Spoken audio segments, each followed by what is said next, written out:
بسم اللہ الرحمن الرحیم۔ السلام علیکم ورحمۃ اللہ وبرکاتہ۔ مظہر نور خدا، رازدار مصطفیٰ، الغزالی بحر علم و آگہی بے کراں۔ اب حجت الاسلام امام غزالی رحمۃ اللہ علیہ کی مارکۃ الآراء تصنیف احیاء علوم دین، جس کی 4 جلدیں ہیں اور جس کی ہر جلد 10 چھوٹی کتابوں پر مشتمل ہے، اس حکیمانہ کتاب کی تیسری جلد کی 7ویں کتاب اس آڈیو کتاب کی صورت میں پیش کی جا رہی ہے، جس کا نام ہے کتاب ذم البخل والحب المال، یعنی بخل اور مال سے محبت کرنے کی مذمت کا بیان۔ احیاء علوم دین کا اردو ترجمہ مولانا ندیم الواجدی نے کیا ہے اور اس کو دارالاشاعت اردو بازار کراچی پاکستان نے شائع کیا ہے۔ کتاب ذم البخل والحب المال، بخل اور مال سے محبت کرنے کی مذمت کا بیان۔ دنیا کے فتنے، جاننا چاہیے کہ دنیا کے فتنے انتہائی وسیع، شاخ در شاخ اور لاتعداد ہیں، لیکن ان میں سب سے بڑا فتنہ مال ہے۔ کوئی شخص مال سے بے نیاز نہیں رہ سکتا، اور اگر مال حاصل ہو جائے تو اس کی آفات سے محفوظ رہنا بھی بڑا دشوار ہے۔ مال سے محروم ہونا فقر ہے جو کبھی کبھی کفر تک پہنچا دیتا ہے، اور مالدار ہونا سرکشی کا باعث ہے جس کا انجام خسارے اور نقصان کے علاوہ کچھ نہیں ہے۔ خلاصہ یہ ہے کہ مال میں فوائد بھی ہیں اور آفات بھی۔ اس کے فوائد منجیات میں داخل ہیں اور آفات مہلکات میں۔ مال کے 2 پہلو ہیں، خیر اور شر، اور ان دونوں پہلوؤں میں امتیاز کرنا اتنا مشکل کام ہے جسے صرف وہی علماء انجام دے سکتے ہیں جو علم میں رسوخ اور دین کی گہری بصیرت رکھتے ہوں، نہ کہ رسمی عالم اور فریب خوردہ ارباب دین۔ اس لیے جداگانہ طور پر مال کے فتنے کا ذکر کرنا نہایت ضروری ہے، اس لیے کہ پچھلے باب میں جو کچھ بیان کیا گیا اس کا تعلق دنیا کی منت سے تھا، نہ کہ خاص مال سے۔ ہر حز عاجل کو دنیا کہتے ہیں، اس اعتبار سے مال بھی دنیا کا ایک جز ہے۔ تنہا مال کو دنیا نہیں کہا جا سکتا، دنیا کا ایک جز جاہ ہے، ایک جز پیٹ اور شرمگاہ کی شہوت ہے، ایک جز غضب سے مغلوب ہونا ہے، ایک جز حسد ہے، ایک کبر اور تعلی ہے۔ اس طرح کے بہت سے اجزاء اور حصے ہیں جن سے آدمی حظ اٹھاتا ہے۔ مال کا فتنہ، اس کتاب میں ہم صرف مال کو بحث کا موضوع بنائیں گے، اس لیے کہ اس میں انسان کے لیے زیادہ آفات اور نقصانات ہیں۔ اگر مال نہ ہو تو آدمی میں فقر کا وصف پیدا ہو جاتا ہے، اور مال ہو تو مالداری کا وصف پیدا ہو جاتا ہے، اور یہ دونوں ہی حالتیں امتحان اور آزمائش کی حالتیں ہیں۔ پھر مال سے محروم شخص کے اندر بھی 2 وصف پیدا ہوتے ہیں، قناعت اور حرص۔ ان میں سے ایک مذموم اور دوسرا پسندیدہ ہے۔ پھر حریص کے بھی 2 وصف ہیں، ایک یہ کہ آدمی دوسرے کے مال پر نظر رکھے اور ان پر قابض ہونے کا خواہش مند ہو، دوسرا یہ کہ مال حاصل کرنے کی خواہش اسے تجارت، ملازمت یا کسی صنعت میں لگائے۔ طمع بدترین وصف ہے۔ مالدار کے بھی 2 وصف ہیں، بخل اور شح کی وجہ سے مال روکنا، اور شح کی وجہ سے مال روکنا اور خرچ کرنا۔ ان میں بھی ایک وصف مذموم اور دوسرا محمود ہے۔ خرچ کرنے والے کے لیے بھی 2 وصف ہیں، فضول خرچی اور میانہ روی۔ ان میں میانہ روی محمود ہے۔ یہ سب باتیں متشابہ اور دقیق ہیں، اس لیے ان کی وضاحت کرنا نہایت ضروری ہے۔ ہم 14 ابواب میں ان امور کی وضاحت کریں گے۔ پہلے مال کی مذمت کی جائے گی، پھر اس کی مدح کی جائے گی، پھر مال کے فوائد اور آفات کی تفصیل پیش کی جائے گی، پھر حرص و طمع کی مذمت کا بیان ہوگا، اس کے بعد حرص و طمع کا علاج ذکر کیا جائے گا، پھر سخاوت پر روشنی ڈالی جائے گی اور اہل سخاوت کے واقعات بیان کیے جائیں گے، پھر بخل کی مذمت کی جائے گی اور بخیلوں کے واقعات نقل کیے جائیں گے، اس کے بعد ایثار اور اس کے فضائل بیان ہوں گے۔ سخاوت اور بخل میں شرعی حدود پر روشنی ڈالی جائے گی۔ بخل کے علاج کا طریقہ بیان کیا جائے گا، پھر مال کے سلسلے میں مجموعی ذمہ داریوں کا بیان ہوگا، آخر میں مالداری کی مذمت اور مفلسی کی مدح کی جائے گی۔ مال کی مذمت اور اس سے محبت رکھنے کی کراہت۔ اللہ تعالیٰ فرماتے ہیں، یا ایھا الذین آمنوا لا تلہکم اموالکم ولا اولادکم عن ذکر اللہ ومن یفعل ذلک فاولئک ھم الخاسرون۔ پارہ نمبر 28، رکوع نمبر 14، آیت نمبر 9۔ اے ایمان والو، تم کو تمہارے مال اور اولاد اللہ کی یاد سے غافل نہ کر دیں، اور جو ایسا کرے گا ایسے لوگ ناکام رہنے والے ہیں۔ انما اموالکم واولادکم فتنہ واللہ عندہ اجر عظیم۔ پارہ نمبر 28، رکوع نمبر 16، آیت نمبر 15۔ تمہارے اموال اور تمہاری اولاد بس ایک آزمائش ہیں، اور اللہ ہی کے پاس اجر عظیم ہے۔ مطلب یہ ہے کہ جس نے اللہ کے اجر و ثواب اور بلندی درجات کے مقابلے میں مال و اولاد کو ترجیح دی، اس نے سخت نقصان اٹھایا۔ ایک آیت میں ہے، من کان یرید الحیات الدنیا وزینتها نوفی الیہم اعمالہم وہم فیہا لا یبخسون۔ پارہ نمبر 12، رکوع نمبر 2، آیت نمبر 15۔ جو شخص اپنے اعمال خیر کے عوض محض حیات دنیاوی اور اس کی رونق چاہتا ہے تو ہم ان لوگوں کے اعمال کی جزا ان کو دنیا ہی میں پورے طور پر بھگتا دیتے ہیں، اور ان کے لیے دنیا میں کچھ کمی نہیں ہوتی۔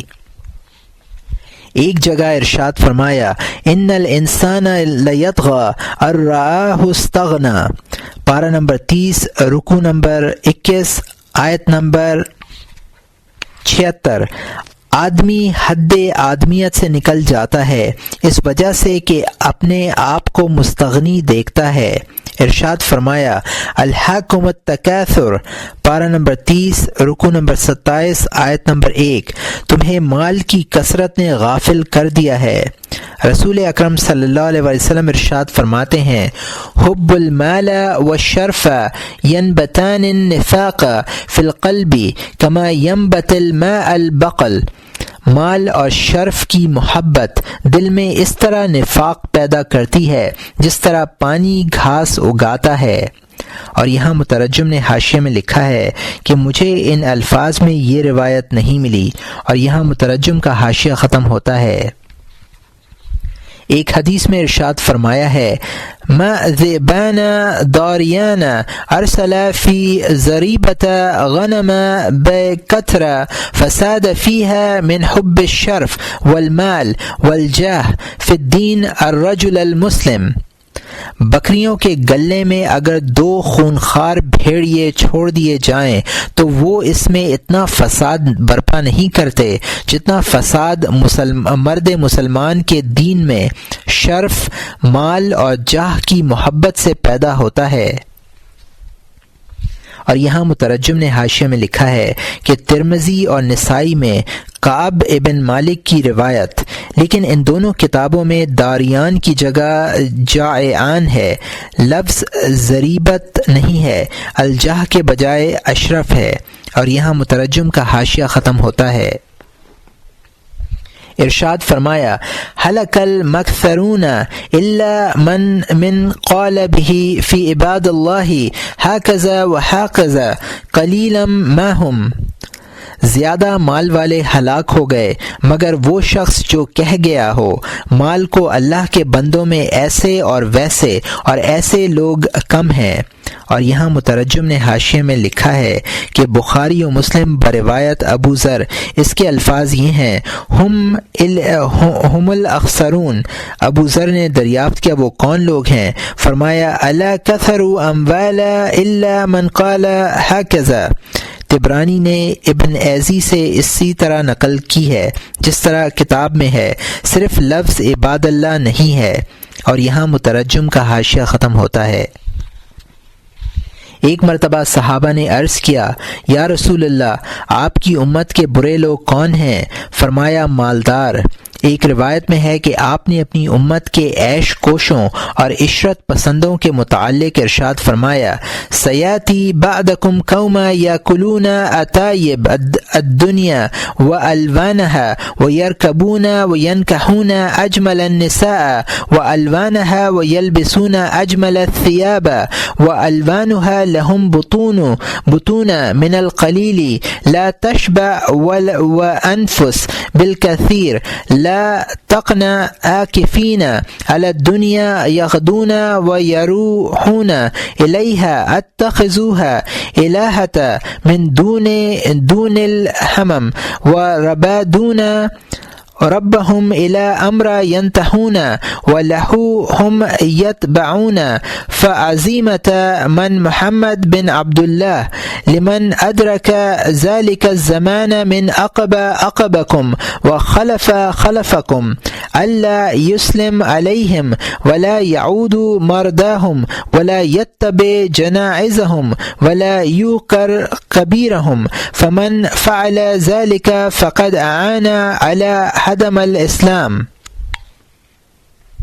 تمہارے بعد ان قریب ایسے لوگ آئیں گے جو طرح طرح کے خوش ذائقہ غذائیں کھائیں گے، عمدہ عمدہ گھوڑوں پر سواری کریں گے، حسین و جمیل عورتوں سے نکاح کریں گے اور انواع و اقسام کے خوبصورت لباس زیبتن کریں گے۔ ان کے پیٹ تھوڑے سے پر نہ ہوں گے اور ان کے نفس زیادہ پر قناعت نہیں کریں گے، وہ دنیا کے ہو کر رہ جائیں گے، اسی میں لگ کر صبح و شام کریں گے، اپنے معبود حقیقی کے بجائے دنیا ہی کو اپنا معبود اور اپنے رب حقیقی کے بجائے اسی کو اپنا رب بنائیں گے، اسی پر ان کی انتہا ہوگی۔ وہ لوگ اپنے خواہش کے متبع ہوں گے۔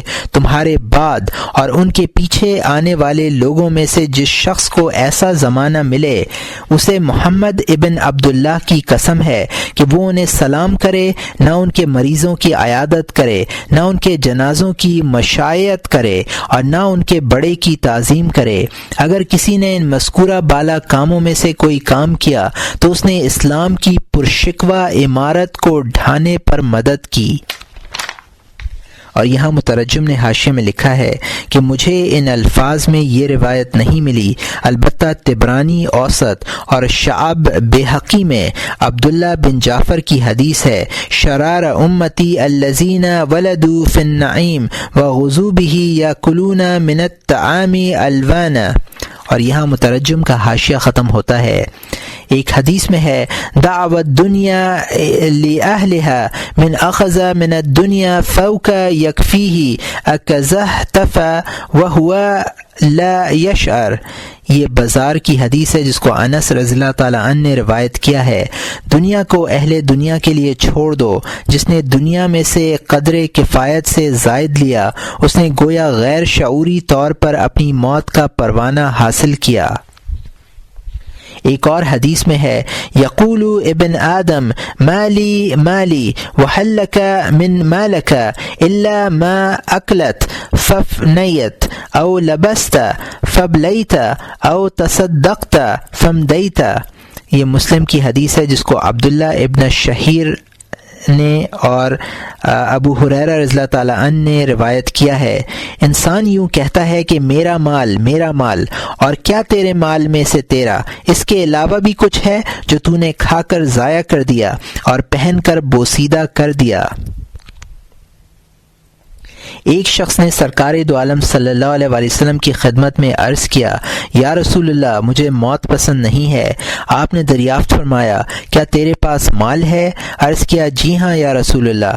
فرمایا، اس مال کو آگے روانہ کر دے، یعنی آخرت کے لیے راہ خدا میں خرچ کر دے، اس لیے کہ مومن کا دل اپنے مال کے ساتھ رہتا ہے، اگر آگے پہنچا دے گا تو یوں چاہے گا کہ میں بھی آگے چلا جاؤں، اور پیچھے رہے گا تو یوں چاہے گا کہ میں بھی پیچھے رہ جاؤں۔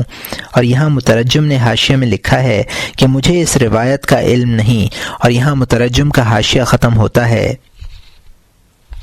رسول اکرم صلی اللہ علیہ وآلہ وسلم نے ارشاد فرمایا، أخلاء بني آدم ثلاثة ووجد يتبعها إلى قبض روحه والثاني إلى قبره والثالث إلى محشره فالذي يتبعه إلى قبض روحه فهو ماله فالذي يتبعه إلى قبره فهو أهله والذي يتبعه إلى محشره فهو عمله۔ یہ طبرانی کبیر و اوسط احمد نعمان بن بشیر کی حدیث ہے۔ آدمی کے 3 دوست ہیں، ایک اس کی روح قبض ہونے تک ساتھ رہتا ہے، دوسرا اس کی قبر تک ساتھ دیتا ہے اور تیسرا محشر تک ساتھ رہتا ہے۔ روح قبض ہونے تک ساتھ دینے والا دوست مال ہے، قبر تک ساتھ دینے والا دوست اہل و عیال ہیں اور حشر تک ساتھ دینے والا دوست اس کا عمل ہے۔ حضرت عیسیٰ علیہ السلام کی خدمت میں حواریین نے عرض کیا، آپ پانی پر چلتے ہیں، ہم نہیں چل پاتے، اس کی کیا وجہ ہے؟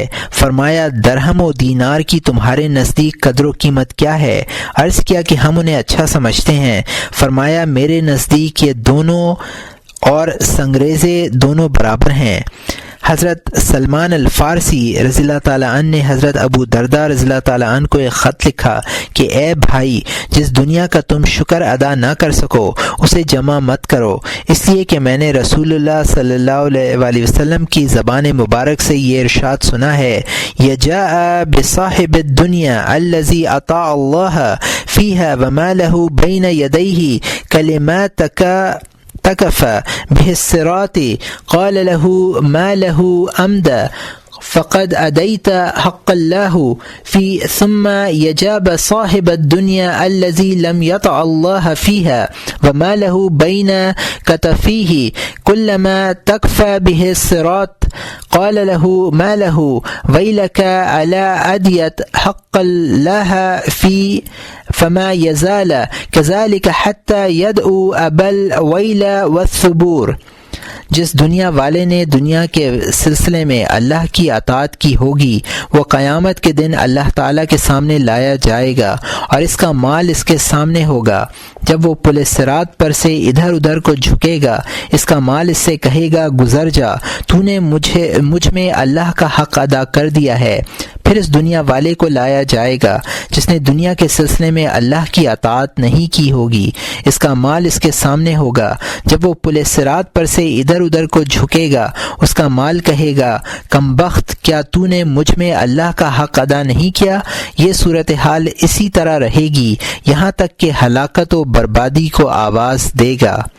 اور یہاں مترجم نے حاشیے میں لکھا ہے کہ یہ حضرت سلمان فارسی کی روایت نہیں ہے بلکہ حضرت ابو درداء رضی اللہ تعالیٰ عنہ کی حدیث ہے۔ یہ خط ثانی الذکر نے اول الذکر کو تحریر کیا تھا۔ اور یہاں مترجم کا حاشیہ ختم ہوتا ہے۔ کتاب الزہد میں ہم نے مالداری کی مذمت اور فقر کی تعریف میں آیات و روایات نقل کی ہیں۔ ان سب سے مال کی مذمت ہی تو مقصود ہے، یہاں ان کا اعادہ نہیں کرنا چاہتے۔ دنیا کی مذمت پر مشتمل روایات بھی مال ہی کی مذمت کرتی ہیں کیونکہ مال دنیا کا رکن اعظم ہے۔ یہاں ہم صرف وہ روایات درج کرنا چاہتے ہیں جو زبان رسالت علی صاحب الصلاۃ والتسلیم سے بطور خاص مال کی مذمت میں نکلی ہیں۔ اذا مات العبد قالت الملائکۃ ما قدم وقال الناس ما خلف۔ یہ بے حقی کی حدیث ہے جس کو ابو ہریرہ رضی اللہ تعالیٰ عنہ نے روایت کیا ہے۔ جب بندہ مر جاتا ہے تو ملائکہ کہتے ہیں مرحوم نے آگے کیا بھیجا، اور لوگ پوچھتے ہیں کیا چھوڑا۔ ایک حدیث میں ہے لا تتخذوا الضیعۃ فتحب الدنیا۔ یہ ترمذی اور حاکم کی حدیث ہے جس کو ابن مسعود رضی اللہ تعالیٰ عنہ نے روایت کیا ہے، جائیداد نہ بناؤ ورنہ تمہیں دنیا سے محبت ہو جائے گی۔ روایت ہے کہ ایک شخص نے حضرت ابو درداء کی برائی کی اور انہیں اذیت پہنچائی۔ انہوں نے اسے یہ دعا دی، اے اللہ اسے تندرست رکھ، اس کی عمر بڑھا اور اس کے مال میں اضافہ کر۔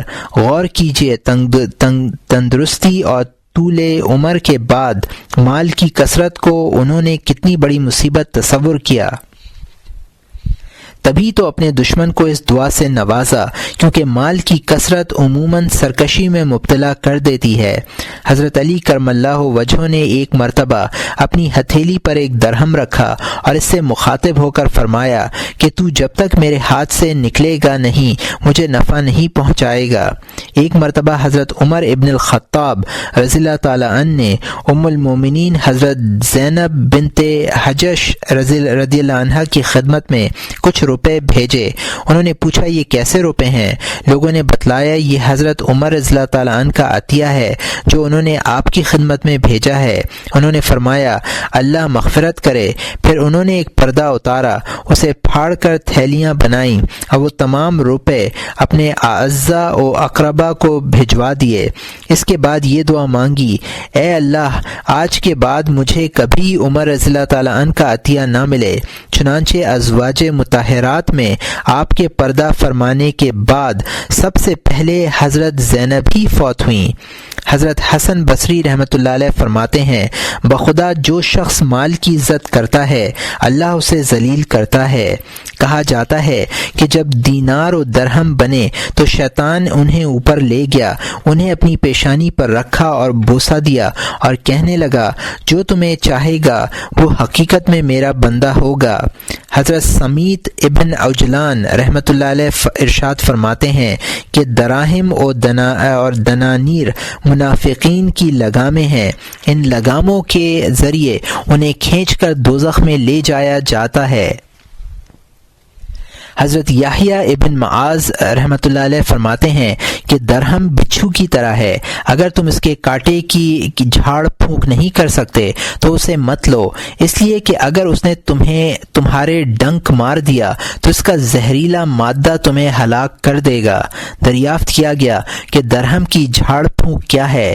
فرمایا حلال جگہ سے لینا اور حق پر خرچ کرنا۔ علاء ابن زیاد کہتے ہیں کہ میرے سامنے دنیا مجسم ہو کر آئی، وہ ہر طرح کی زینت سے آراستہ تھی۔ میں نے کہا میں تیرے شر سے اللہ کی پناہ چاہتا ہوں۔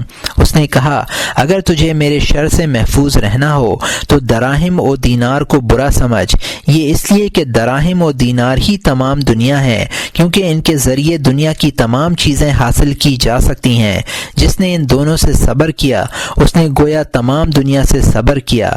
ایک شاعر کہتا ہے انی وجدت فلا تظنوا غیر ان النور عند هذا الدرهم فاذا قدرت عليهم ثم تركت فاعلم بان تقاك تقوى المسلم۔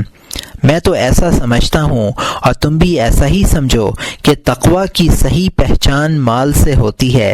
اگر تم اس پر قدرت رکھنے کے باوجود اسے چھوڑ دو تو یہ سمجھو کہ تمہارا تقوی مسلمان کا تقوی ہے۔ اسی مضمون کے یہ اشعار ہیں لا یغرنک من المرء قمیص رقع او ازار فوق عظیم الساق منہ رفع او جبین لاح فیہ اثر قد خلع ارح الدرہم تعرف حب او رع۔ تمہیں کسی شخص کے پیوند زدہ کپڑوں اور پنڈلی کے اوپر تک اٹھے ہوئے پاجامے اور پیشانی پر پڑے ہوئے نشان سجدہ سے دھوکہ نہ کھانا چاہیے۔ اسے درہم دکھلاؤ تب مال سے اس کی محبت یا مال سے اس کا پرہیز سامنے آئے گا۔ مسلمہ ابن عبد الملک کے بارے میں بیان کیا جاتا ہے کہ حضرت عمر ابن عبدالعزیز رحمۃ اللہ علیہ کی خدمت میں اس وقت پہنچے جب وہ موت کی کشمکش میں گرفتار تھے۔ انہوں نے کہا امیر المومنین آپ نے ایسا کام کیا ہے جو آپ سے پہلے کسی نے نہیں کیا تھا۔ آپ نے اپنی اولاد چھوڑ دی ہے، نہ ان کے پاس دراہم ہیں نہ دنانیر ہیں۔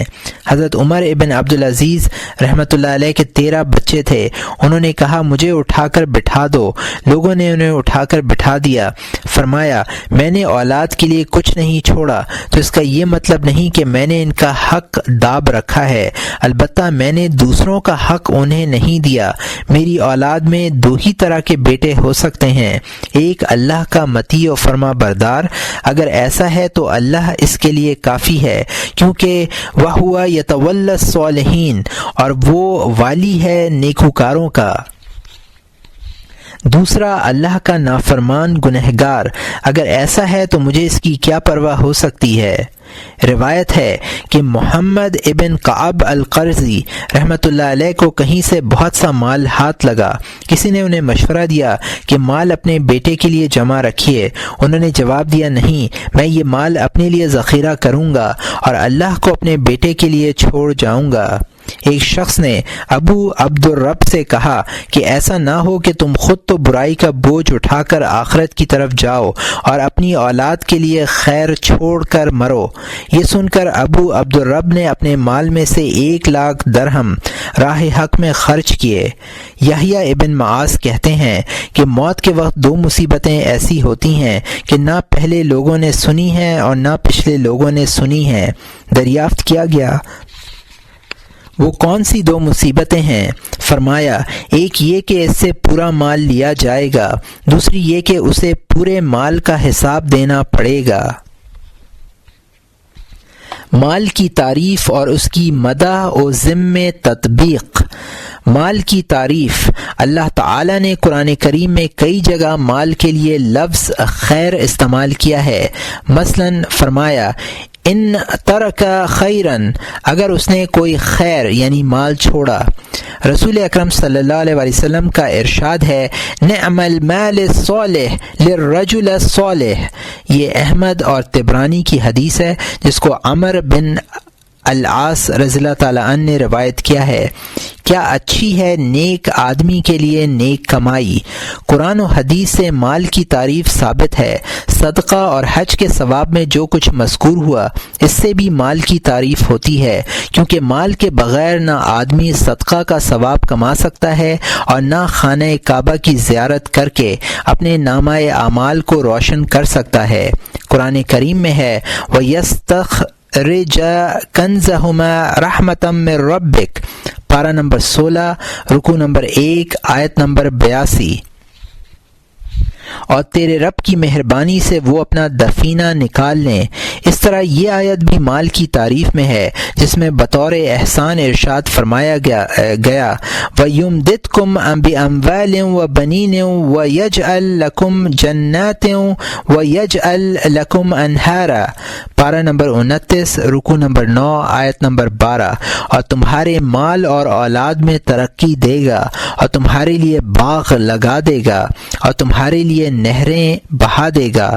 ارشاد نبوی ہے، کاد الفقر ان یکون کفرا، یہ بے حقی کی حدیث ہے جس کو انس رضی اللہ تعالی عنہ نے روایت کیا ہے، قریب ہے کہ فقر کفر ہو جائے۔ تطبیق کی صورت۔ اس تفصیل سے معلوم ہوا کہ شریعت نے کہیں ان کی مذمت کی ہے اور اسے شیطان کا حربہ اور تمام گناہوں اور برائیوں کا منبع قرار دیا ہے، کہیں مال کی تعریف کی ہے اور اسے متعدد عبادات کے حصول کا ذریعہ بتایا ہے۔ آخر ان متضاد آیات و روایات میں تطبیق کس طرح ہوگی؟ ہمارے خیال میں مال کی مدح و ذم میں تطبیق کا طریقہ اس وقت تک سمجھ میں آنا مشکل ہے جب تک مال کی حکمت، مقصد اور آفات و نقصانات سے واقفیت نہ ہو۔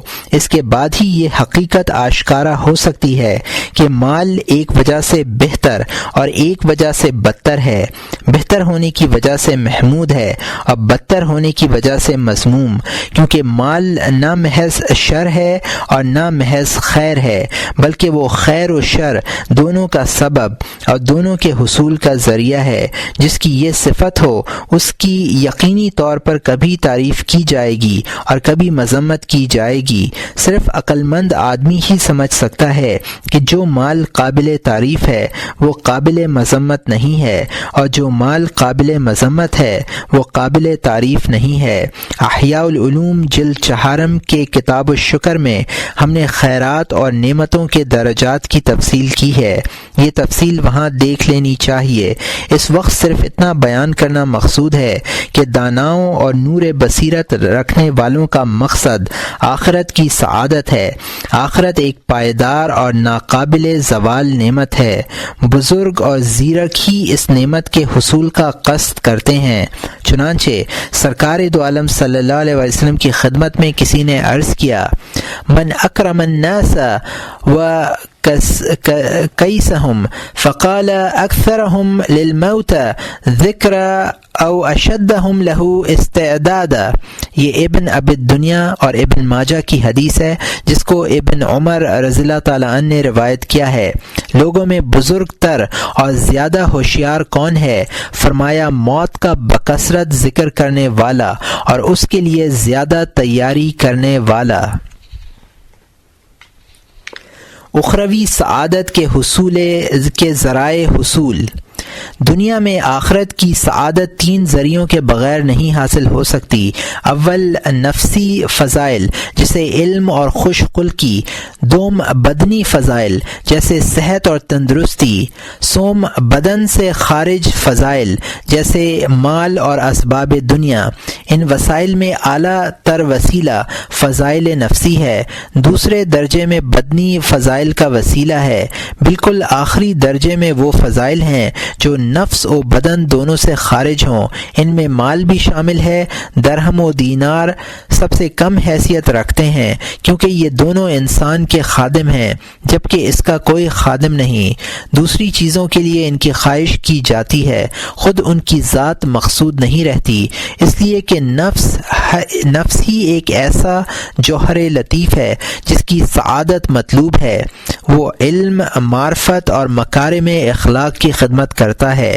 یہ اوصاف نفس کی صفات ذاتیہ میں داخل ہو جائیں، پھر بدن، حواس اور اعضاء کے ذریعے نفس کی خدمت ہے اور غذا اور لباس بدن کی خدمت کرتے ہیں۔ یہ بات پہلے بیان کی جا چکی ہے کہ کھانے سے بدن کو باقی رکھنا اور نکاح سے نسل کو برقرار رکھنا مقصود ہے، اور بدن سے نفس کی تکمیل، تزکیہ اور علم و اخلاق کے پھولوں سے اس کا چمن مہکانا مقصود ہے۔ جو شخص اس ترتیب سے واقف ہوگا وہ مال کی حیثیت سے اچھی طرح واقف ہوگا اور اس کے خیر ہونے کے سبب پر بھی مطلع ہوگا۔ مال نفس کے لیے ضروری ہے اور نفس ہی اصل جوہر ہے۔ جو شخص کسی چیز کا فائدہ سمجھ کر اس کی غایت اور مقصد سے واقف ہو کر اس کا استعمال کرے اور ہمیشہ اس کی غایت اور مقصود کو پیش نظر رکھے تو یہ استعمال اس کے حق میں بہتر اور مفید ہے۔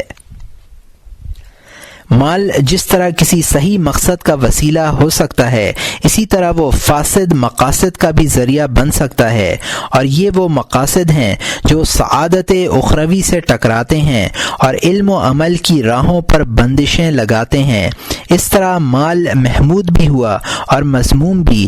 محمود اس وقت جبکہ اس کی نسبت محمود مقاصد کی طرف ہو، اور مذموم اس وقت جبکہ اس کی نسبت مذموم مقاصد کی طرف ہو، جیسا کہ حدیث شریف میں ہے کہ جو شخص دنیا کو قدرت کفایت سے زائد مال لیتا ہے، قدر کفایت سے زائد مال لیتا ہے، وہ گویا غیر شعوری طور پر اپنی موت کو آواز دیتا ہے، کیونکہ انسانی طباع شہوتوں کی طرف میلان رکھتی ہیں اور ان کی اتباع میں لذت پاتی ہیں، اور شہوتیں راہ حق سے روکنے والی ہیں، اور مال ان شہوتوں کے حصول کا بڑا ذریعہ ہے۔ اس لیے قدر کفایت سے زائد مال لینا خطرے سے خالی نہیں ہے۔ اسی لیے انبیاء کرام نے مال کے شر سے پناہ مانگی ہے۔ حضرت صلی اللہ علیہ وسلم سے یہ دعا منقول ہے: اللہم اجعل قوت آل محمد کفافا۔ یہ بخاری و مسلم کی حدیث ہے جس کو ابو ہریرہ رضی اللہ تعالیٰ عنہ نے روایت کیا ہے۔ اے اللہ تو آل محمد کی روزی بقدر کفایت کر۔ غور کیجئے، آپ نے دنیا میں سے صرف اتنا مانگا جو خیر محض ہو۔ آپ سے ایک دعا یہ منقول ہے: اللہم احینی مسکینا و امتنی مسکینا و حشرنی فی زمرۃ المساکین۔ یہ ترمذی کی حدیث ہے جس کو انس رضی اللہ تعالیٰ عنہ نے روایت کیا ہے۔ اے اللہ مجھے مسکین زندہ رکھ، مسکینی کی حالت میں موت دے اور مساکین کے زمرے میں اٹھا۔ حضرت ابراہیم علیہ السلام نے رب کریم کے حضور یہ دعا کی تھی: وجنبنی و بنی ان نعبد الاصنام، پارہ نمبر 13 رکوع نمبر 18 آیت نمبر 35، اور مجھے اور میرے خاص بندوں کو بتوں سے بچائیے۔ اصنام سے انہوں نے یہی دو پتھر مراد لیے تھے، سونا اور چاندی، اس لیے کہ منصب نبوت اس بات سے پاک ہے کہ کوئی نبی پتھروں کو اپنا معبود سمجھنے لگے، جبکہ نبوت سے پہلے بچپن میں بھی نبی کو بتوں کی پوجا سے دور رکھا جاتا ہے۔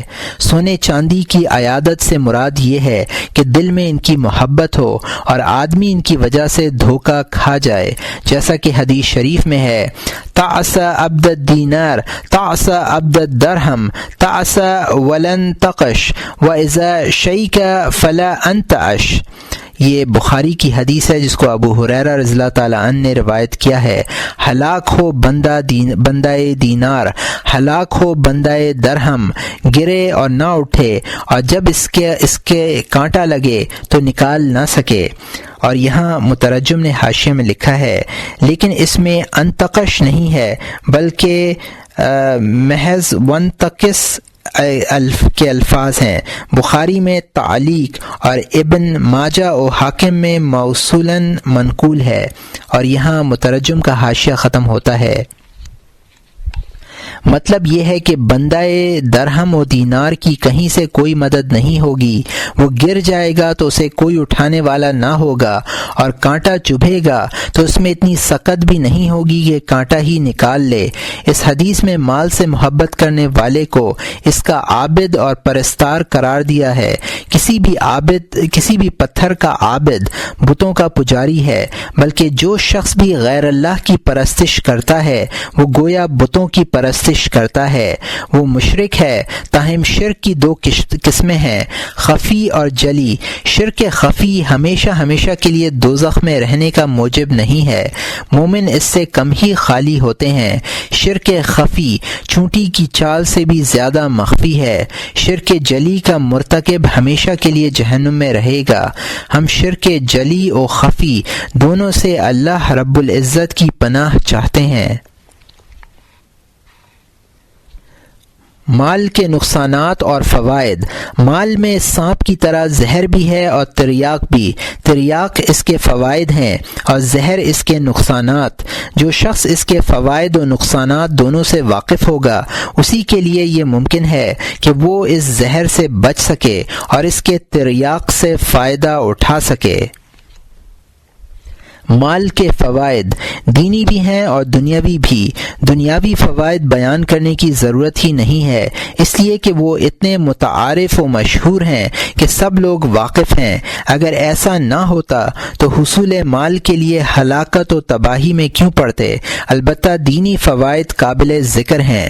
مال کے دینی فوائد 3 طرح کے ہیں۔ اول یہ کہ مال اپنے اوپر خرچ کرے، خواہ عبادت میں یا عبادت پر مدد حاصل کرنے کے لیے۔ عبادت میں اس طرح کہ مثلا حج یا جہاد میں خرچ کرے، کیونکہ یہ دونوں عبادتیں بغیر مال کے ادا نہیں کی جا سکتیں، حالانکہ یہ اصول عبادات میں سے ہے۔ مفلس ان کی فضیلت حاصل نہیں کر پاتا۔ عبادت پر استعانت میں اس طرح کہ غذا، لباس، رہائش اور نکاح پر خرچ کرے، اس لیے کہ یہ بنیادی ضرورتیں ہیں۔ جب تک یہ پوری نہیں ہوتی دل ان میں مشغول رہتا ہے اور دین کے لیے فارغ نہیں ہو پاتا، اور یہ قاعدہ ہے کہ جن چیزوں کے بغیر عبادت پر قوت حاصل نہیں ہوتی وہ بھی عبادت ہیں۔ اس لیے دین پر مدد حاصل کرنے کے لیے دنیا کی بقدر کفایت حاصل کرنا دینی فائدوں میں سے ہے، لیکن اس میں تنعم اور ضرورت سے زائد مقدار شامل نہیں ہے، اسے دنیاوی حظوظ میں شمار کریں گے۔ دوم وہ مال جو دوسروں پر خرچ کیا جائے، اس کی 4 قسمیں ہیں: صدقہ مروت کے طور پر، آبرو کی حفاظت کے لیے، اور خدمت کی اجرت کے بطور۔ جہاں تک صدقہ کا تعلق ہے اس کا ثواب کسی پر مخفی نہیں ہے۔ یہ ایک ایسا نیک عمل ہے جس سے رب العزت کے غیظ و غضب کی آگ ٹھنڈی ہوتی ہے۔ گزشتہ ابواب میں صدقے کے فضائل بیان کیے جا چکے ہیں۔ مروت سے ہماری مراد یہ ہے کہ مالداروں اور شریفوں کی دعوت و ضیافت اور انہیں تحفے تحائف دینے میں مال خرچ کرنا اسے صدقہ نہیں کہیں گے، کیونکہ صدقہ محتاج کو دیا جاتا ہے، لیکن مروت کے طور پر خرچ کرنا بھی دینی فائدوں میں سے ہے، کیونکہ اس طرح آدمی بھائی اور دوست بنا لیتا ہے اور سخاوت کی صفت سے متصف ہو کر سخاوت پیشہ لوگوں کے زمرے میں شامل ہو پاتا ہے، کیونکہ آدمی اس وقت تک سخی کہلانے کا مستحق نہیں ہوتا جب تک وہ لوگوں کے ساتھ احسان اور مروت کا سلوک نہ کرے۔ یہ عمل بھی بڑے اجر و ثواب کا باعث ہے، چنانچہ ہدایہ دینے اور دعوتیں کرنے کے متعلق بے شمار روایات موجود ہیں۔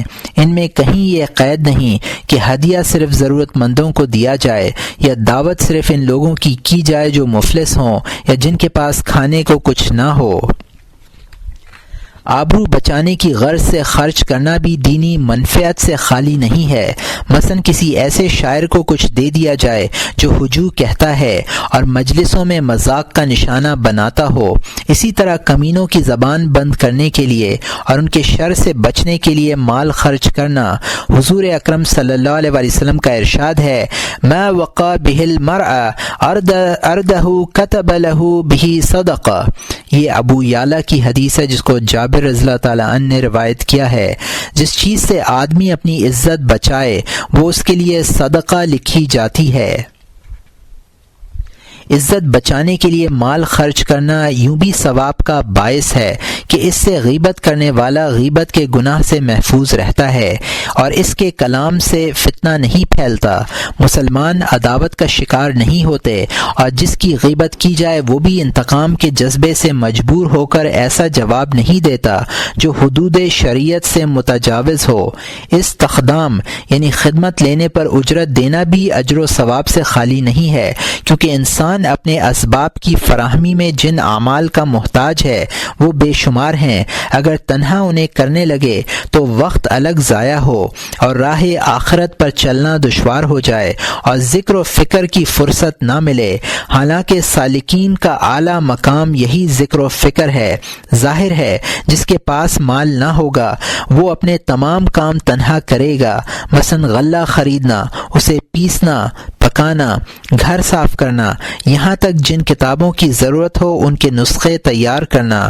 وہ تمام کام جو دوسرے سے کرائے جا سکتے ہیں تنہا انجام دے گا۔ یہ زبردست خسارہ ہے۔ دولت مند اس خسارے سے محفوظ رہتا ہے۔ اگر کوئی دولت مند ایسے جزئی کام بھی خود کرنے لگے تو وہ عمل، علم اور ذکر و فکر سے یقیناً دور رہے گا۔ سوم یہ کہ وہ مال کسی متعین آدمی پر خرچ نہ ہو بلکہ اس سے عام فائدہ حاصل ہو، جیسے مساجد، پل، مسافر خانے، شفا خانے، مدارس تعمیر کرنا یا خیر کے کاموں کے لیے زمین جائیداد وقف کر دینا۔ یہ ایسے اخراجات ہیں جو آدمی کو مرنے کے بعد بھی نفع پہنچاتے ہیں اور اللہ کے نیک بندے ایسے لوگوں کے حق میں مدتوں دعائے خیر کرتے ہیں۔